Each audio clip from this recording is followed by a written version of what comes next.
Smile. Smile Conseil, c'est venu d'où cette idée?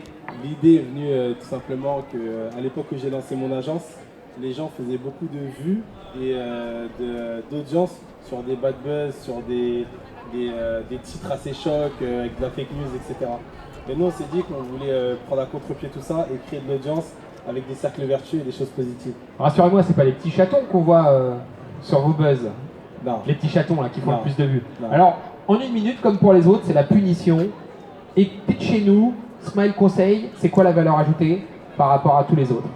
Par rapport aux autres agences, déjà nous forcément on essaie pas forcément de se comparer aux autres agences, on essaie de faire notre propre trou. Et on va dire que notre particularité c'est que on est issu de la culture urbaine, on était dans une niche, la culture urbaine est devenue la culture globale. Donc on va dire que ce qui domine les charts c'est le hip-hop. Dans les personnalités préférées des Français, il y en a énormément qui sont issus de la culture urbaine. Et donc le mot urbain, on peut même le retirer, c'est devenu la culture française, la culture de la jeunesse. Culture 2021, Exactement, la culture 2021. Et nous on arrive à ce moment-là, donc forcément en ayant tous les codes, en étant issus de cette culture. À côté de ça, on est très engagé. On a très vite compris que faire du business juste pour faire du business, c'était pas forcément une bonne chose. Et on a très vite voulu laisser une trace positive dans notre écosystème, là où on vit, dans la société, etc. Donc très vite, on a commencé à s'engager socialement pour des causes internationales, nationales, et à avancer dans ce sens-là. Très bien. Alors Gallo, on est sur la dalle d'Argenteuil. On est donc sur un site urbain.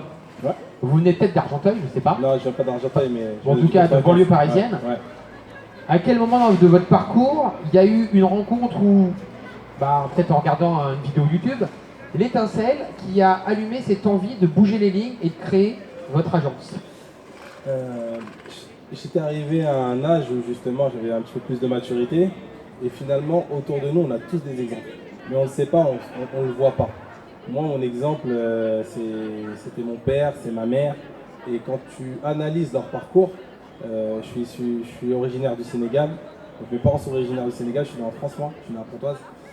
Et quand on voit leur parcours, ce qu'ils ont bâti, ce qu'ils ont fait pour arriver là et essayer de nous offrir un avenir meilleur, avec plus de possibilités, plus d'accès à l'éducation, un meilleur confort, parce qu'aujourd'hui, c'est vrai qu'étant jeune, on a manqué de beaucoup de choses, mais quand tu regardes à l'échelle du monde, on est très très bien.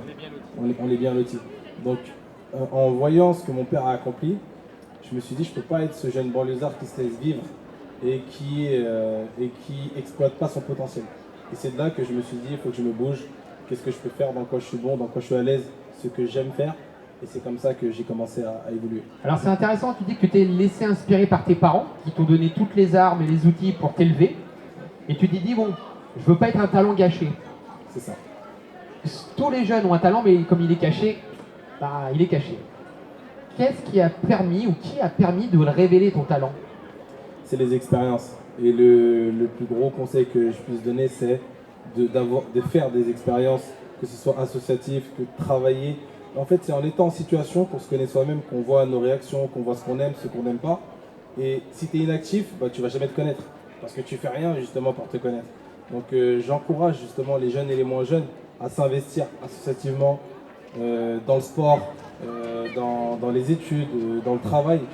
Et avec les situations, on va se révéler et on va mieux se connaître et on va mieux cibler ce qu'on veut. Alors, j'imagine que, avec toutes les expériences que tu as eues, associatives, sportives ou entrepreneuriales, tu as dû rencontrer à un moment donné des obstacles. Qu'est-ce que tu as mis en œuvre pour pouvoir passer au-delà et de sortir de ton lit un matin où tu disais « Ah non, là j'y vais pas aujourd'hui ». Qu'est-ce que tu développes? À chaque fois, j'essaie de penser à toutes les difficultés que j'ai pu surmonter. Et je me dis juste, c'est juste une difficulté supplémentaire.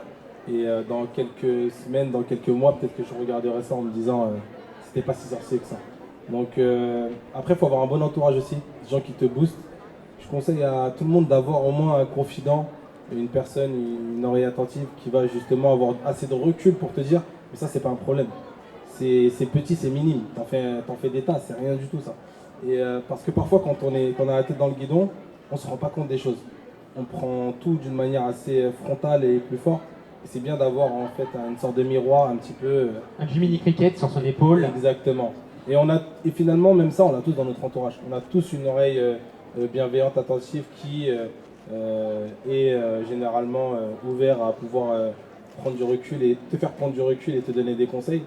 Et même si aujourd'hui, moi, j'ai commencé par le management de talent, finalement, même moi, j'ai eu besoin de manager. Et mes managers, c'est mes proches, c'est les gens qui croient en moi, c'est les gens à qui je peux raconter un truc qui m'a fait mal à la tête et qui vont justement permettre de relativiser et d'avancer. Donc on a tous, finalement, il n'y a personne qui se fait seul, et c'est une vraie leçon qu'il faut retenir de ça. Il n'y a personne qui se fait seul, on a tous besoin de quelqu'un, on ne s'enterre pas seul, justement. Donc on a tous besoin de quelqu'un à un moment donné, il ne faut pas avoir peur, il ne faut pas se dire je vais être redevable. Non, c'est quand tu donnes, tu reçois, quand tu reçois, tu donnes, c'est comme ça, c'est du give back. Alors c'est intéressant ce conseil, ça me fait penser à un autre adage. Alors c'était un seul doigt ne peut pas ramasser à lui tout seul un caillou. Là ça me fait penser à l'adage qui est également africain, qui est 7 fois à terre, 8 fois debout. Ouais. C'est-à-dire que, mais il faudrait y rajouter en ayant une personne bienveillante à qui se confier, qui va nous faire prendre du recul pour nous relever la 8e fois. C'est ça, et on n'applaudit pas d'une main. On n'applaudit pas d'une main. Mais je vous demandais d'applaudir Gallo. Et le conseil à retenir, c'est vraiment ce qu'on a dit, c'est avec Slim Keller, le directeur du centre commercial Côté Seine l'a rappelé, ayez un mentor, un référent qui va vous faire relativiser sur vos échecs, vos réussites. L'humilité aussi, parce que j'ai remarqué le dénominateur commun, c'est quand même l'humilité de tous ces entrepreneurs.